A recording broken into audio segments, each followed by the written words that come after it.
this lesson, we're going to take a look at the order in which you draw your labs. So before we get started on talking about what order you actually draw your labs in, it's important to understand why we do this.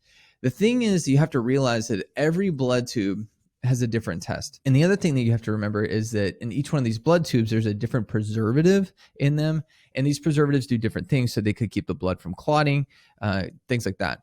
The problem is that sometimes a preservative that's in one tube can adversely affect another tube or adversely affect another test that's in a different tube. So let's say you draw one sample from one blood sample and you stick the syringe in the tube and you pull it in and put it out, and there's a contaminant and you put it in the second tube. You could technically transfer that preservative from the first tube into the second, and it could actually change the outcome of the results. So let me give you an example of what I mean. So there's this thing called a lavender top tube, or purple top, and this purple top has an additive in it called EDTA, which is an anti-clotting additive. And EDTA has a lot of calcium in it. And let's say you put the syringe in that tube first before you actually send out your calcium, and you're getting a calcium test on your patient. That actually could contaminate that sample, and the calcium could end up being really high when it's actually not. This is just an example of why we do this. So if you're unsure about what the order is, and the specifics of the test, contact your lab, check with your lab, and find out what that is and the ins and outs of what specific tubes you're going to need, that kind of stuff.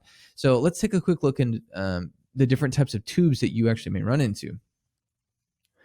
Now, like we talked about before, you're going to have different tubes for different tests, and a lot of these tubes are going to have different colors on the top. So if you look here and here, and what these pertain to is that they have different preservatives and additives inside each one of the tubes.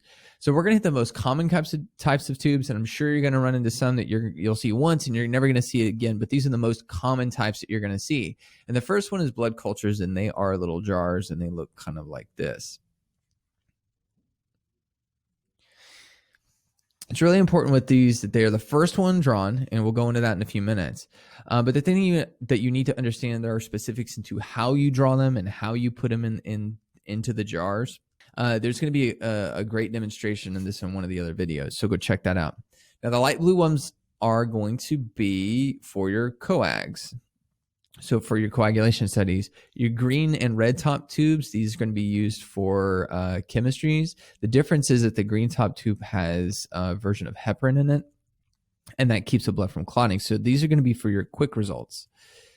Your red top tubes are going to be more for things like serologies or more complex chemistries, but both of these are used for chemistries.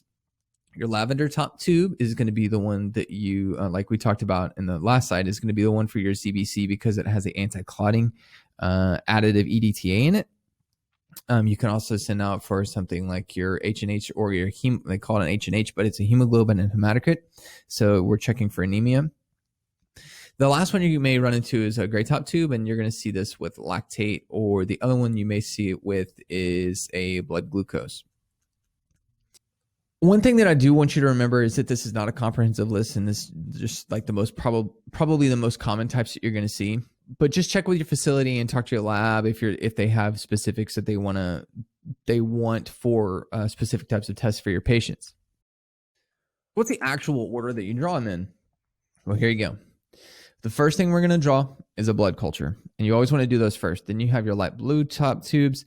So these are going to be your coags. And then you have any potential chemistry. So this is going to be your red or green top.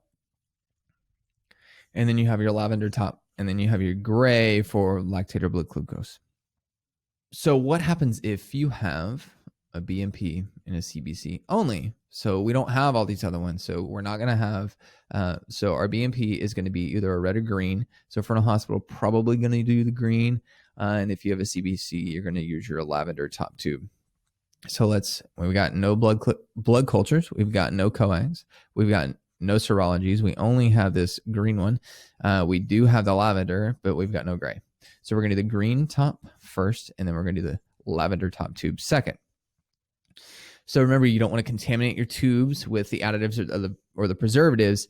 And so there's one other really important point that I want to reiterate here, and that's if you are unsure of which tube to put it in. So if there's some possibility that a sample could get contaminated, or if it's a really expensive test and you want to make sure that you do it right, then consider drawing a separate sample. Meaning that, hey, I'm going to use one syringe to draw a blood sample, and I'm going to put it in this one tube. And then I'm going to draw a completely separate sample for the other one, because I want to make sure that there's no risk to the patient because I did it wrong, or we contaminated the sample, and then it gets, there's a waste of resources. So just, if you have a question about a test, just make sure you use good nursing judgment. Make sure you're not going to cause any unnecessary risk to your patient by drawing another sample. But get that separate sample if you need to. That way, we make sure the test is right and we're going to get it sent out. So for today's lesson, we really focused on those nursing concepts of using our nursing skills to get our lab sample, and then also focusing on those lab values. So let's recap. Remember that all the test tubes have specific additives, and that's going to be optimal for those types of tests. So make sure that we're not contaminating the other tubes, and by doing them in the right order. So if you have a question about a specific test, ask your lab. Don't hesitate to call them up, find out what the specifics are, and see if you can even draw them with other tests. Always start with your blood cultures, and then do light blue, red or green, lavender, and then finally with the gray. And do you have doubt? Are you unsure of which sample, or if I can even draw these things together? If you're unsure of it, and just use your nursing judgment, make sure that you're not causing any unnecessary risks or cost to your patient, but draw that separate sample. 99 times out of 100, you're going to be totally okay. So that's it for our lesson on drawing labs. Make sure you check out all the resources attached to this lesson. Now go out and be your best selves today. And as always, happy nursing.